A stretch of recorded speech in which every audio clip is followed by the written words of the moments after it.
track trying to get underneath the 29. Well, one thing we've got going on, we had total cloud cover over this racetrack for the last 10 minutes or so. It really did change the temperature, so it may have changed some cars the way they were handling. You see, we do have the sun coming back out in 3 and 4 now, and all of these little areas that you see on the racetrack where there's tar been put in these cracks for the harsh winters they go through up here, as the sun goes in and out, those are the places that really become the most difficult for a driver. So you have to start feeling your way around those, either above them or trying to straddle them through the corners.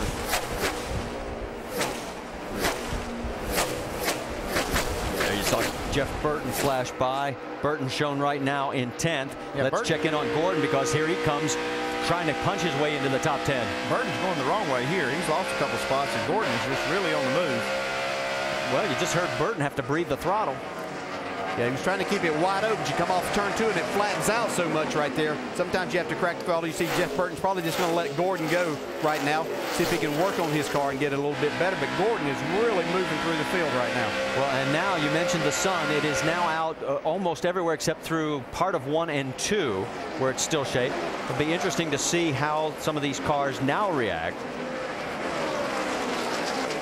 Now you can see this right here. He's tracking Jeff Gordon. He is moving up through the field, passing a lot of good cars, but tracking against Greg Biffle. Greg's still getting away from Jeff a little bit here. Yeah, he needs that line to kind of go the other way and try to, you know, the dash line, this line right here, he wants that one to start going to the front and going up. Well, his concern was getting to the top 10. He's done that now. Now he'll think about the top 5. Then he'll worry about Greg Biffle. Well, there's the margin. It's 6 seconds between Greg and Jeff Gordon, who's in 10th. There's your top 5 at the Carfax 400 here in Michigan. Tony Stewart has tracked down Greg Biffle. He tried him there, couldn't get it done. From the pit studio, best work with Rusty and Brad. I'll tell you what, we talked about Tony. Can you consider him a realistic title threat until he wins? He's sure looking good today. Well, take a look at your TV set. This cat's flat flying out there. I mean, he's qualified well. It's like he said early in the show, he's gained more points in the last 6 or 8 races than anybody. He is really challenging Greg Biffle right now. He's got a great handling car going on at this point. Top 4 guys in the race, Biffle, Stewart, Harvick, and Johnson, have pretty much run in those top 4 spots most of the day. While we continue to watch this race for the lead, another theme on this day so far at Michigan, guys with fast cars that keep stubbing their toes. For example, Jeff Gordon started way back in 36th position. He's up into 8th, had a pit stop, lost some problems. This could be the day. We've seen Jeff Gordon throughout the season start well, go backwards, and not be able to finish. But these guys stumbled early.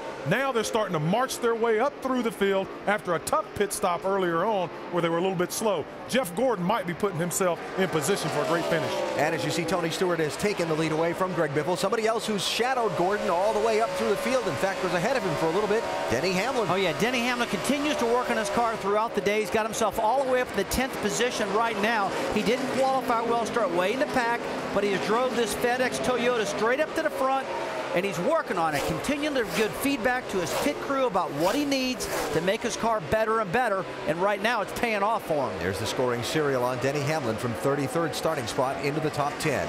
Another big story on the day, the bubble position in the race to the chase. Mark Martin started the day with as last man in, and he's had his share of troubles today. Got into the wall early in the race, and he's now made 5 pit stops for repairs. And made 1 pit stop under green with the caution flag flew. It caught him on pit lane, put him down another lap. He's gotten that lap back, but he's only 1 spot away from going down a lap again. He is really having a tough day, while old Clint Boyer is up on the wheel, pulling on them reins, baby, running 7th, trying to take that spot back. Ryan Newman also, who's right around that bubble, is running really well. Mark's got his work cut out for him. Yeah, Mark's had several pit stops, just like you said, guys. He's 1 second off the pace right now.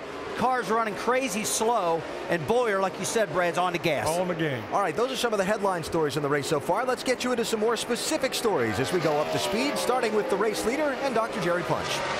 Thank you, Al. You know, Tony Stewart hasn't won a race since last October the 4th at Kansas, but folks, stay tuned. Tony says this car is not good, it is real good. And the crew chief, Jerry and Grubb, said, yeah, it looks awfully good, Smoke. They've made an air pressure adjustment to add some more side bite, and Tony Stewart is setting sail. Mike. Well, Greg Biffle was saying his car was real good, too, until the sun really started shining down on this racetrack. As the sun heated it up, it got a lot slicker. His car has got gotten looser. He's tried to compensate by trying various lines on the racetrack, has settled on the high groove, but at this point in time, he's not real happy with his race car. They've already planned a wedge adjustment next time down pit road. Doc? Sort of similar situation with Kevin Harvick, Mike. The points leader had a good car early on. The sun was out. Then it went behind the clouds and then came back out again. And suddenly this time, Kevin Harvick said the car is so loose, I just can't drive it. It's all the way through the corner. And so either the clouds or Gil Martin, one of those two, has got to fix it here very soon. Dave. Jimmie Johnson's car has been running very well this run. In fact, he talked to his crew chief just a couple laps ago about how it was doing. He said, as he battles with Casey Kane, he said that the entry is the best it's been all day. The car is very balanced. I'm not sure I know at this point what to tell you to do to make it better. We'll stay tuned during this run and see if they come up with something, Doc. And you see Casey Kane up high going around the 48 car. Casey Kane was the pole sitter. He has not led a lap today. Why? Because on lap 1, the car got very, very loose. Kenny Francis and company have been working, making all kinds of chassis adjustments, including taking a packer out of the front to get the splitter down. And Casey said it's getting better, but we're not quite there yet. Dave. Doc, two things happened for Clint Boyer. They made a track bar adjustment on that last stop, and the sun came out. They thought that might help him a little bit. Sure enough, he picked up a position on Kyle Busch, who now runs 7th. Kyle, remember, restarted 4th after his team picked him up a spot on pit road. For the 18 car, he knows that the handling on his car is very well, but he suspects something else is slowing his progress. Listen. This is a joke, dude. Your straightaway is a joke. Pathetic. I can't even side draft them to hold them off. They blow right by me. Again, he emphasized how well it handles, but he wishes he had some more horsepower, Doc. And guys, the big move of the day belongs to Jeff Gordon, the 4-time champion, started back in 36th position. True to his word, he was in the top 20 by lap 10. And he got all the way into the top 10, and the car suddenly got very, very loose. And how about the move by Steve Letarte, the crew chief? He didn't take a small swing. He took a big swing at this car. 2 rounds of wedge on that pit stop, and it has really paid off for Jeff Gordon now. Vince. Running 9th is Jeff Burton. He's been hanging around the top 10 all afternoon. Hasn't been up in the front, but his car's been pretty good. He's been fighting loose on throttle most of the afternoon. They just haven't been able to get that balance snugged up consistently. Right now he reports that he's sliding around a lot. Feels like it may be even hitting on the splitter. And remember, they lost 6 spots in the pits on their first stop. That hasn't helped them either. Going back to the 10th spot, and that's the 11 car of Denny Hamlin. Hamlin, of course, the winner here in June. They've done a lot of work on their intermediate program, and they believe that they've made some strides in that area. Hamlin says his car is better than it is showing right now. He did have some electrical issues earlier and lost all his gauges. He had to switch over to the second battery, but that corrected the problem. So if he says the car's better than it's showing, maybe keep an eye on the 11. He's the winner here from June. Marty? All right, thanks, Vince. You know, when Hamlin won here in June, it was the 7th win for Joe Gibbs Racing in a 10-race stretch. They have only one top 5 finish in the 7 races since. That gives you an idea how fast the pendulum can swing.